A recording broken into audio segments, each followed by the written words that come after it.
আরেকটা স্মরণীয় কথা, আমি কিছুক্ষণ আগে এই পাঁচবাড়ি রোড, জামগড়া পাঁচবাড়ি রোড থেকে আমি এই সমাবেশ স্থলে আসতেছিলাম, তখন আমি একটা রিক্সাকে দেখলাম, রিক্সাটা উল্টাই গেছে। এখন এই রিক্সার যে চালক, সে ক্ষতিগ্রস্ত হয়েছে, তার রিক্সা ক্ষতিগ্রস্ত হয়েছে। এই এরকম এই রোডের মধ্যে এরকম 15-20টা রিক্সা এরকম উল্টায়া যায়, রিক্সা চালক ক্ষতিগ্রস্ত হচ্ছে, রিক্সা ক্ষতিগ্রস্ত হচ্ছে। তারা দিন আনে দিন খায়। আজকে যদি তারা রিক্সাটা চালাইতে না পারে, আজকে যদি তারা এই রিক্সা চালায় উপার্জন করতে না পারে, তাদের পরিবারে গেলে দেখবেন 5-7 জন লোক তার একার ইনকামের উপর। কিন্তু এই রিক্সাটার কারণে, এই রিক্সাটা উঠে যাওয়ার কারণে, সে আহত হওয়ার কারণে আজকে তার পরিবার না খেয়ে আছে। আজকে তার পরিবার না খেয়ে আছে। রিক্সা চালক অনেক ভাইয়েরা আছে আমার।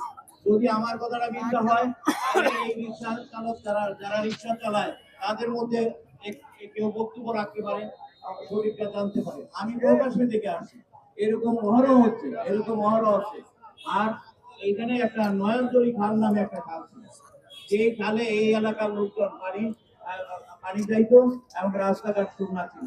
এই এলিভেটেড এক্সপ্রেস হওয়ার কারণে, এলিভেটেড এক্সপ্রেস এর কাজ চলমান থাকার কারণে তারা যে সাইড রোড গুলো আছে, যেমন জামগড়া বাগবাড়ি রোড, বিভিন্ন রোড এখানে যেগুলো আছে সবগুলা ব্লক করে এখানে তারা কাজ করতেছে।